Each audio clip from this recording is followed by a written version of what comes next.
Hi all, I have another amazing game of Mikhail Tal to show you today. His opponent in this game, Oscar Panno, is alive. He's 81 years old, born in 1935. Oscar Roberto Panno was born in Buenos Aires. After winning the World Junior Championship in 1953, he was awarded the IM title in 1954 and the GM title in 1955.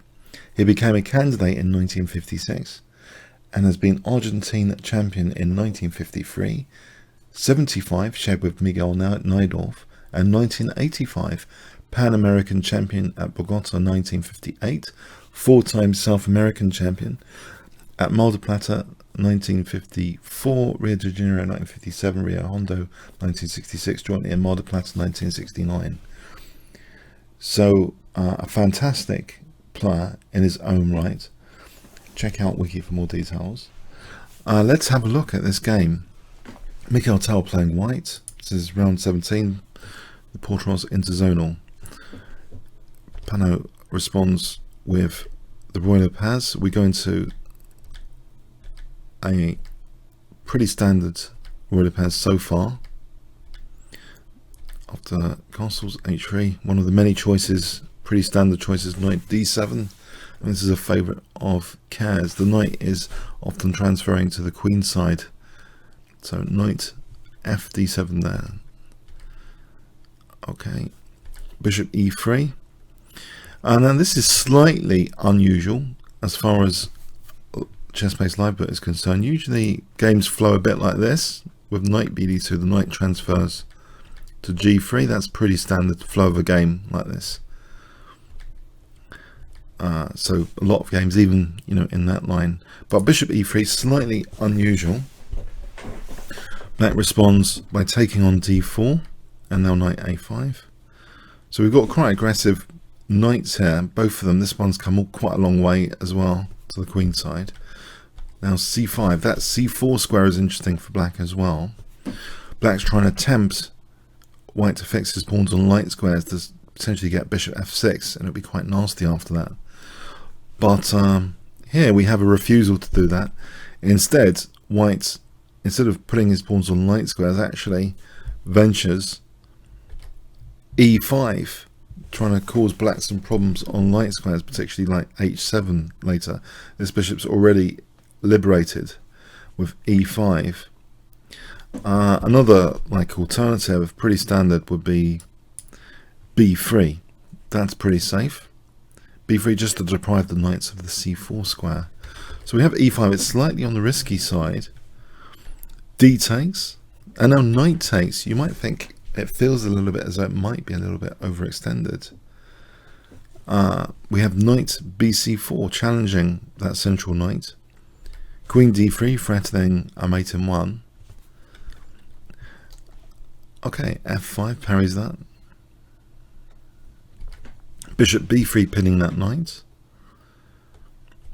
f4 aggressive. It seems quite aggressive from black, but it's also liberating the bishop. Again, it's got the f5 square potentially.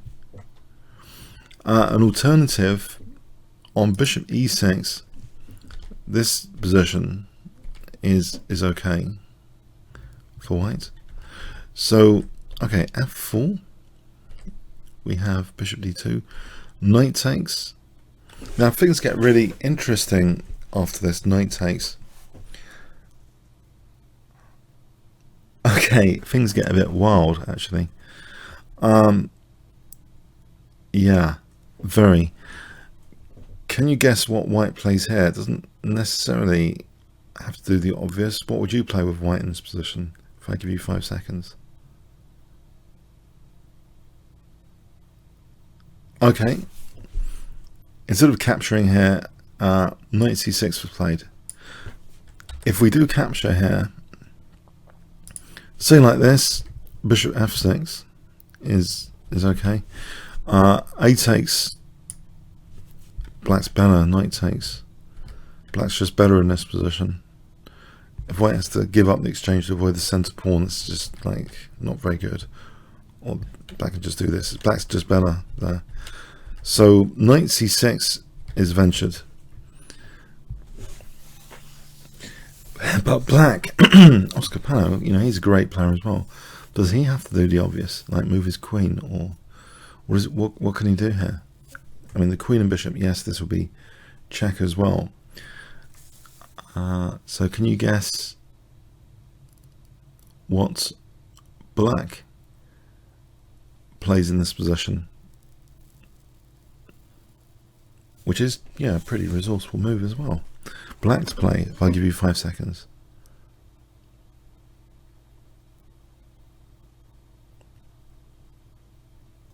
Black just takes the rook. Yeah. He just takes the rook. I mean, he's just won a couple of pieces already, right? So does it matter about knight takes queen? Okay, so we have knight takes queen. You know, if check, well, black's already material up, so he's got to take the queen.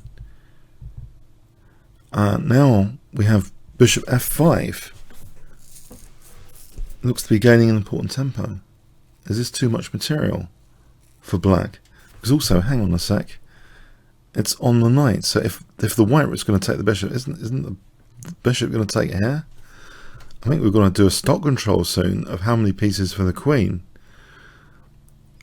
If black had played rook takes d8, rook takes e7, and there's no bishop f5, right?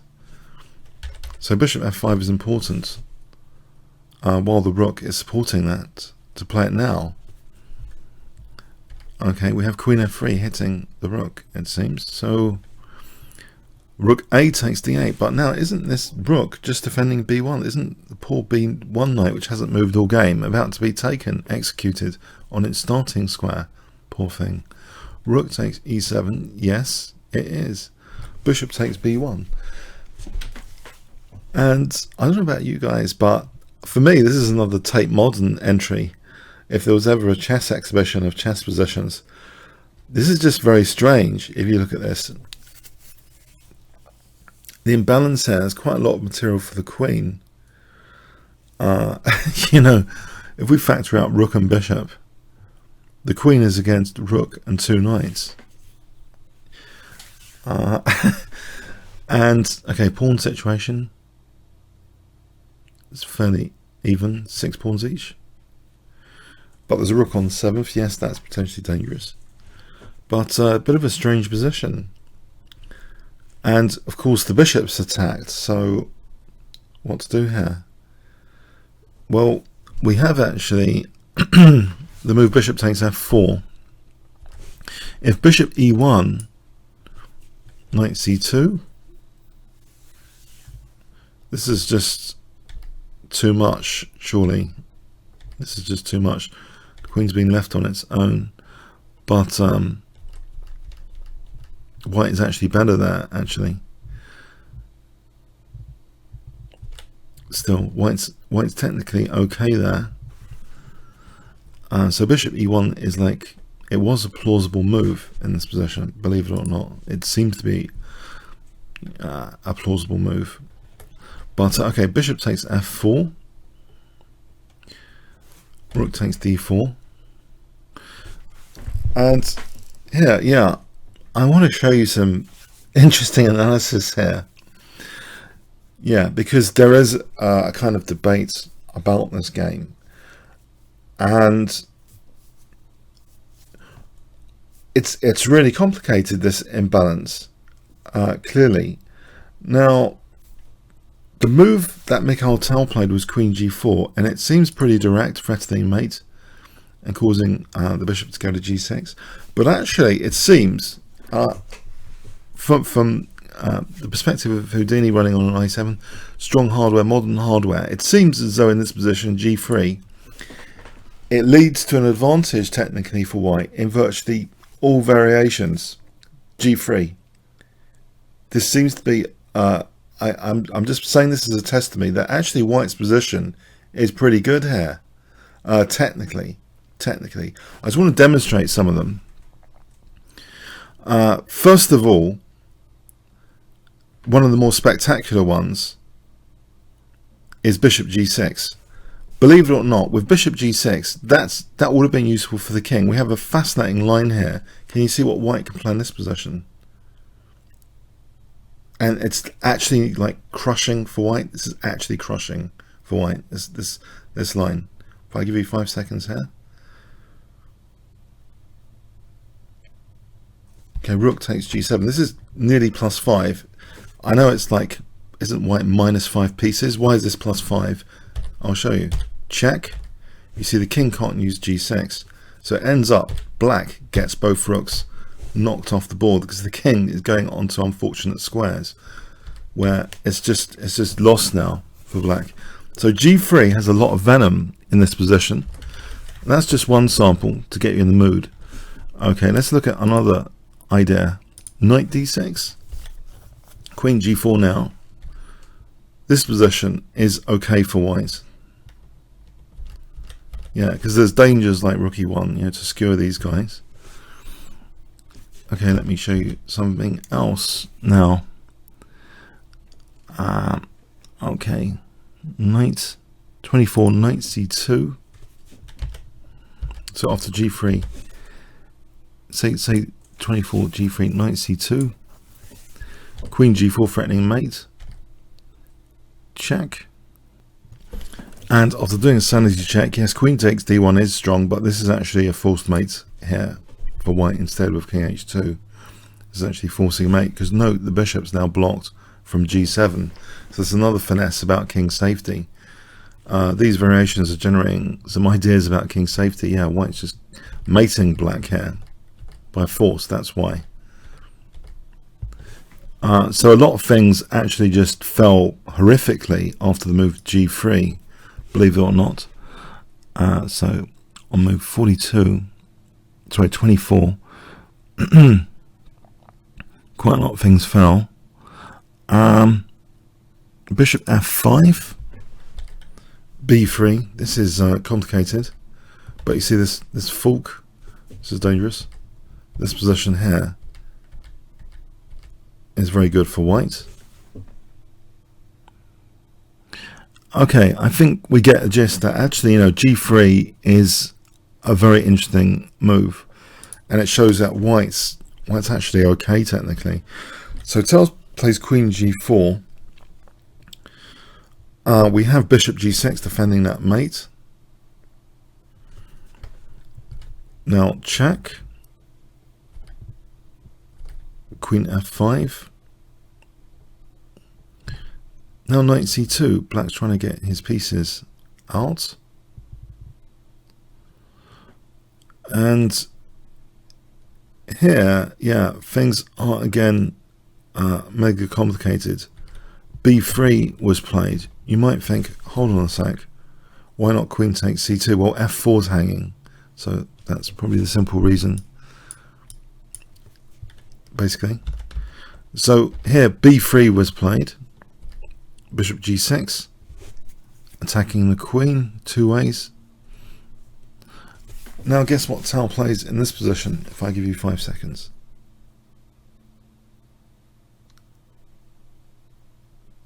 Okay, we've seen this theme just earlier. Rook takes g7, bishop h6. It drags the king out to play, but the queen, you might think, hang on a sec, didn't this happen in games against Korchnoi? Tal had only a queen, and Korchnoi actually won a lot of those games when this happened. Can the queen really fight 4 pieces in this position? If the king had gone, by the way, to h5, then taking is okay. So the king goes to g5, takes still. Sorry, the queen's fighting 3 pieces here. Let's keep track. Okay, queen against 3 pieces. That's the imbalance. And Kasparov has written, you know, it's about the queen's agility. Really, can it be really agile or not? Okay. So can the queen fight 3 pieces here? And also, of course, black's technically got quite dangerous passed pawn on c4 here. We see g3 now. And black plays bishop e4. Now I'm going to do a technique here which I've used in a previous video to show you the threats. I want to actually show you what white was threatening here, which might explain bishop e4. And to do that, okay, I'm going to show you with a5, just seemingly irrelevant move, just to show the threat. f4 check. Here, queen takes check. Queen g5 check. f5. So black has to be very careful not to lose a piece like that. So that would be like losing a piece. I'm just showing you with a5 as a token move. So bishop e4 kind of addresses that stuff. The bishop is a bit safer in a way.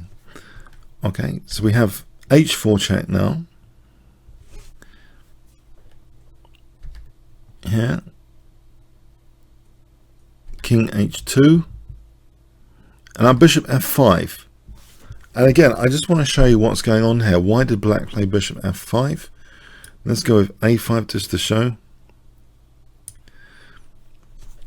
Queen f4 check. And queen g5 is checkmate. So yeah. Okay.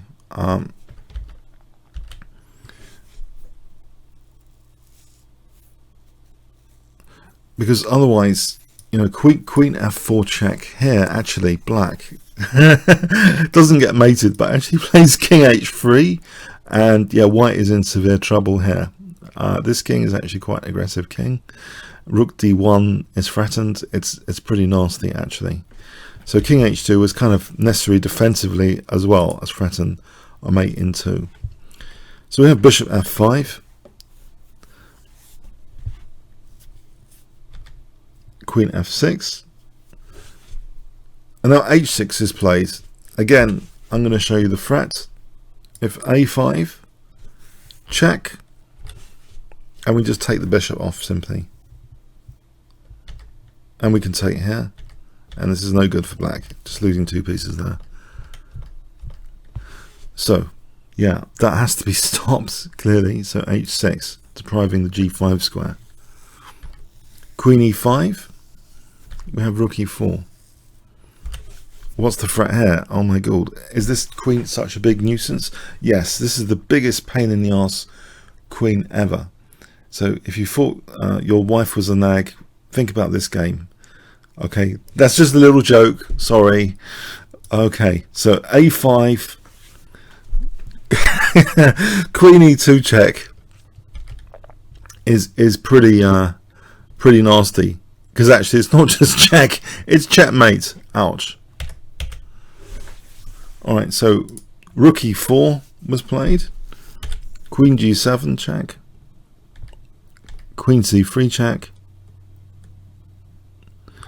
And it's unfortunate, you know, black's having to give up the knight, yeah?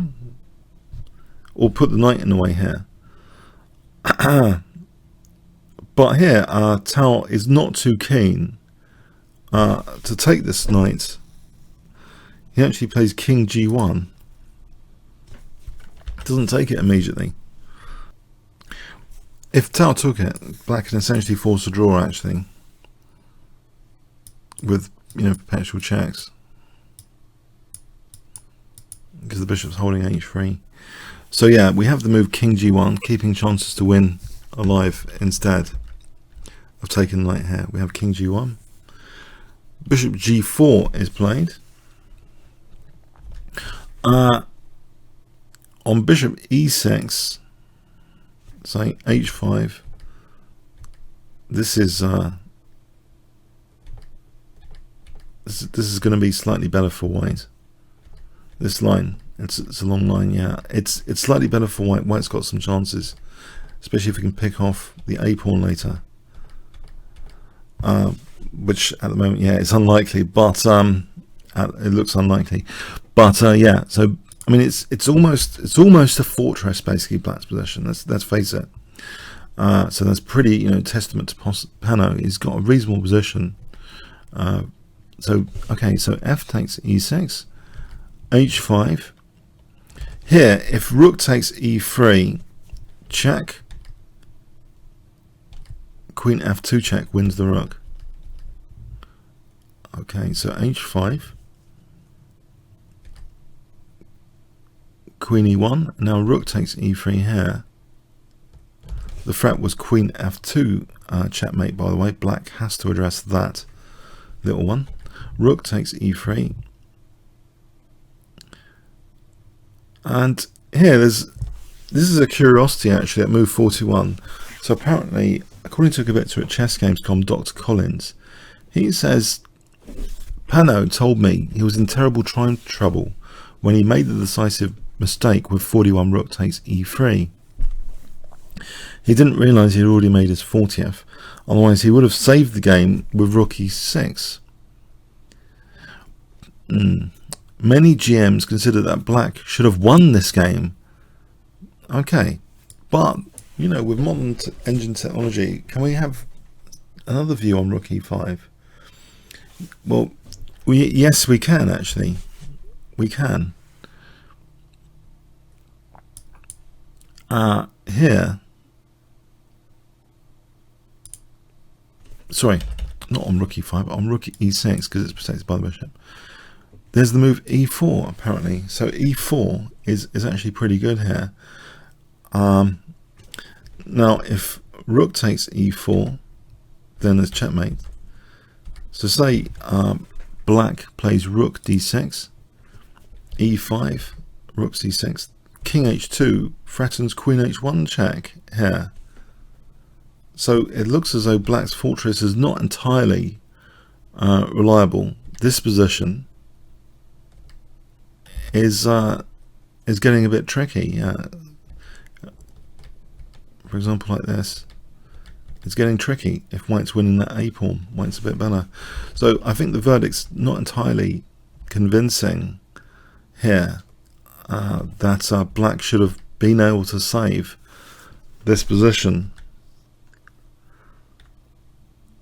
Yeah, it's like black's in a kind of, dare I say, zugzwang here almost. It's a very, very interesting position. Why would black be in a zugzwang? Yeah, but you know, check it out yourself. It's very, very interesting. Could black have actually saved this game? Okay, so anyway, he plays rook takes e3. We have check. King e4, queen takes c4 check. And the thing is, Tal is winning the a pawn, which means he's got a big, potentially, well, dangerous pass pawn distraction in his own pass a pawn now. Okay, we have check, a4, check, check, rook a2, check. Yeah, the queen's doing a lot of stuff, dragging that pawn now. His final phase, hang on a sec, isn't this pawn pretty dangerous? Check, a6, black plays a check now, c3, a7, c2. So this battle, queen versus two pieces, check. And here, what does white play in this position? Does he take the pawn? Or does he do something else? What do you reckon white should play?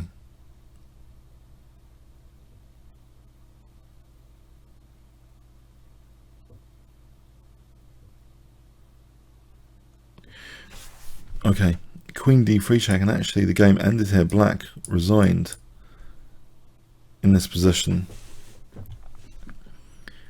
This seems a very, very important check actually, instead of taking the pawn. Simple examples. If here check and we take the rook, and that's fine because we stop black's pawn queening. Queen e6.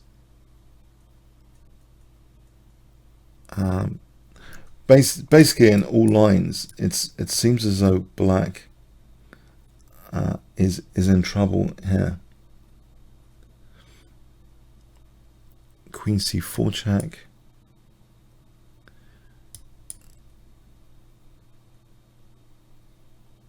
queen takes c2, because the black pawn, I mean the white pawn is immune here.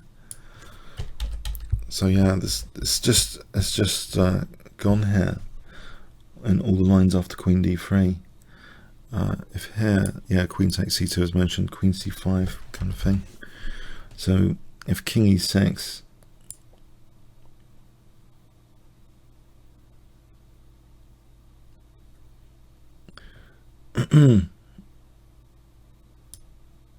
queen c4 check, and again, because we pushed the king there, we can now take here because of the check. So yeah, it's like in the final phase, yeah, this queen's triumphing now over the two pieces in that dangerous passed pawn with queen d3 check. So yeah, finally it's time for black to resign. Yeah, it's a pretty complex game with very dramatic material imbalance, and it shows the agility of the white queen was quite remarkable in this very, very complicated game. I think a highlight, of course, was the spectacular rook takes g7 in those lines and in the game, which brought the king out to play towards like white's pawns where there were numerous threats. But then white also had to be concerned about the black king mating white, and he also had to bypass the perpetual check lines. So it's like navigating through very heavy fog. It's like incredible complications. You know, what a material imbalance triggered from that middle game.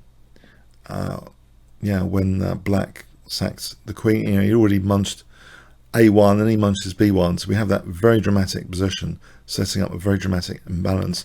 The queen against three pieces basically, if you factor the other pieces out. So an incredible game. I hope you find that incredible as well, and I hope I've done a little bit of justice in the variations to what was going on, what black had to parry.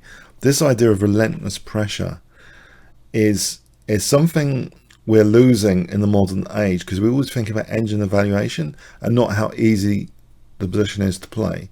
Tal is demonstrating with games like this, you're playing against a human being, relentless pressure, relentless threats all the time, and the opponent is likely to crack. That is just a fundamental statement about human nature. We are not 100% reliable computing machines. Comments, questions, likes, appreciated. Thanks very much.